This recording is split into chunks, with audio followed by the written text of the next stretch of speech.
Fotografer juga manusia part 2. Kemarin sudah membahas gimana caranya saya dengan mental health saya, dengan mental illness saya tetap bertahan, berkarya, berusaha profesional dalam pekerjaan dan lain-lain. Nah sekarang aku mau sharing gimana caranya saya melindungi kotak saya, lingkaran saya dari pertemanan-pertemanan yang mungkin dulu nyaman, sekarang nggak nyaman lagi. Kembali ke kalian atau saya sebagai manusia, melihatnya seperti apa?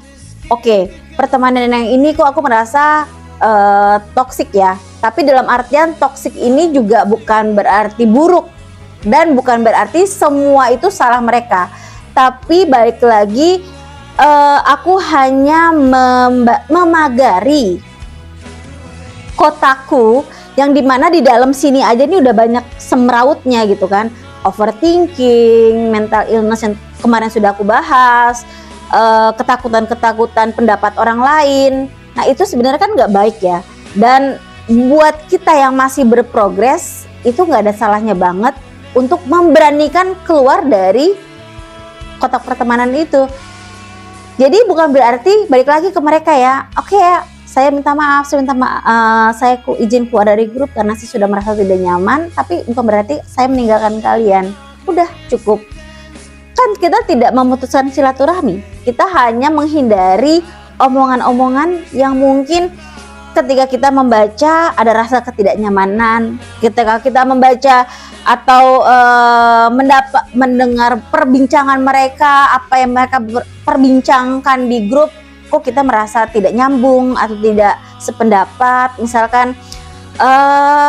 Dan untuk orang-orang yang overthinking atau orang-orang yang mungkin mempunyai mental illness yang cukup masih mengganggu dan masih harus menyelamatkan dalam tanda kutip dirinya sendiri, ya sudah, kita harus berani untuk mengatakan tidak dan mengatakan stop. Aku kayaknya sudah dulu nih berteman denganmu, bukan berarti kita musuhan ya gitu. Nah ini yang mesti kita coba lebih berani dalam bersikap. Buat kalian yang nggak tahu bagaimana rasanya menerima orang-orang kayak kita, menerima informasi begitu banyak ke dalam otak kita, terus kita cernanya bermacam-macam ini perspektifnya, itu mengganggu sekali gitu. Jadi aku rasa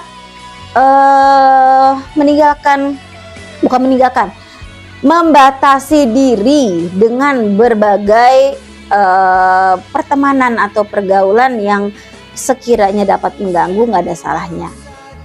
Aku tipikal yang kalau sudah merasa cocok dengan sebuah pertemanan, merasa cocok dengan sebuah kelompok, dengan beberapa kelompok orang yang sekiranya sefrekuensi, biasanya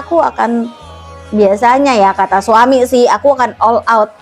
Aku menyayangi mereka, aku akan all out. Tapi ketika dikecewakan, balik lagi, sedihnya tuh dalam banget rasanya. Nah jadinya itulah aku mulai dari situ banyak input dari orang terdekat, tentunya suami, teman-teman, sahabat yang mungkin deket juga. Jika itu mengganggu lo, kenapa lo harus takut meninggalkan mereka gitu kan? Dalam artian bukan meninggalkan lagi nih, menyetop atau membatasi, memagari informasi-informasi yang sekiranya sehari-hari kalian baca atau kalian dapati obrolan-obrolan yang bikin kamu ngeganggu secara emosi gitu aja deh intinya.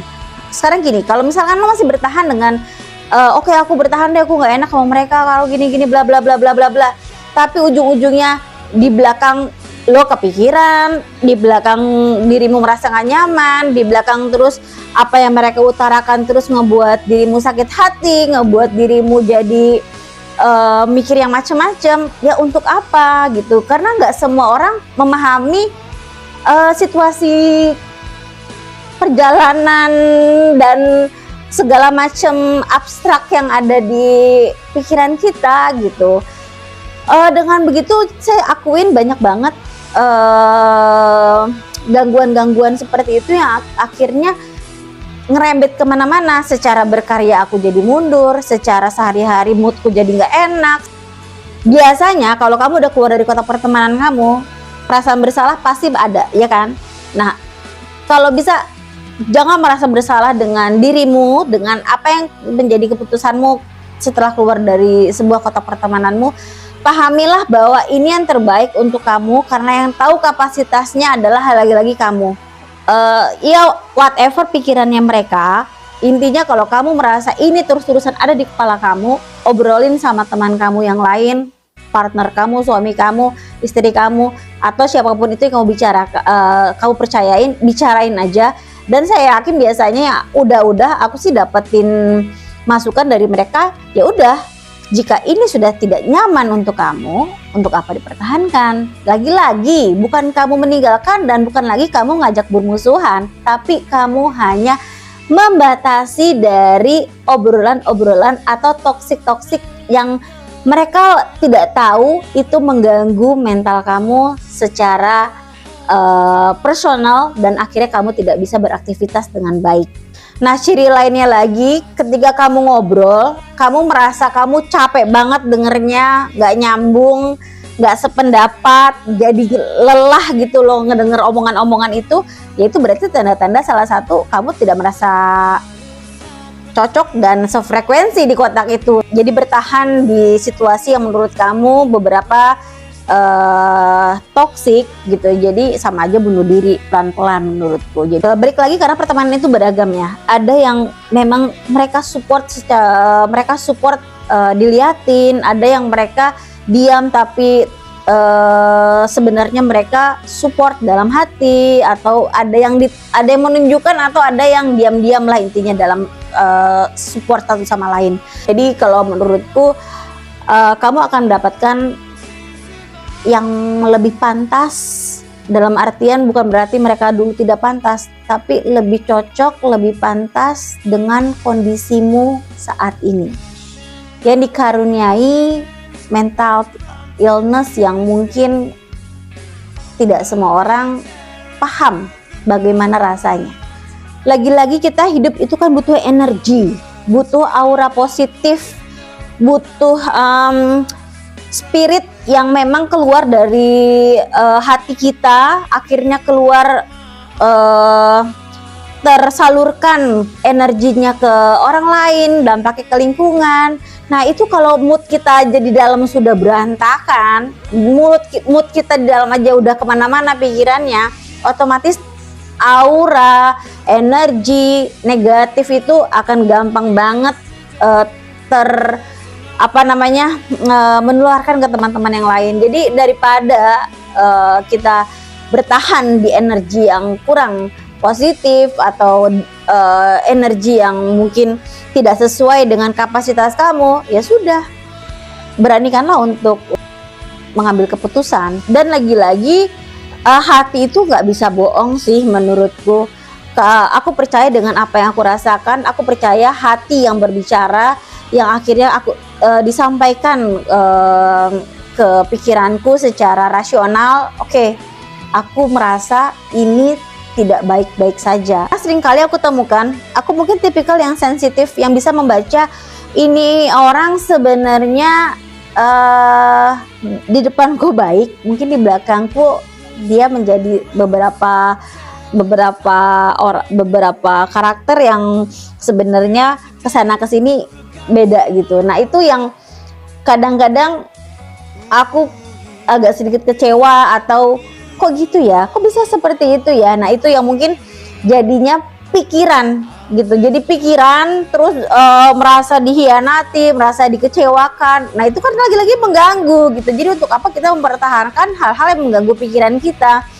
Kita bisa kok, aku yakin saya, kamu, kalian bisa ngerasain mana temen yang real, bener-bener tulus gitu ya, dan mana temen yang di depan kita baik atau di belakang kita mereka berkata lain. Itu tuh terasa kok pasti. Oke, jadi intinya batasi saja diri kamu dengan berbagai toksik yang menurut kamu sudah membuat hati kamu gak nyaman, membuat kamu menambah overthinking, menambah kamu tidak maju, jadi lesu, moodnya jadi nggak bergairah, nggak bahagia, ya udah. Aku rasa kita sudah cukup dewasa untuk dapat merasai mana yang baik, mana yang nyaman, mana yang enak, mana yang loyal, mana yang muka dua, mana yang kesana sini oke, mana yang tulus lagi gitu sih. Jadi intinya jalanin saja hidupmu sesimpel mungkin. Jika merasa tidak nyaman, jangan takut untuk keluar dari sebuah kotak pertemanan. Bukan berarti kita saling memusuhi, tapi kita hanya menjaga kotak kita supaya kita tetap mendapat energi yang positif dan mendapat energi yang baik.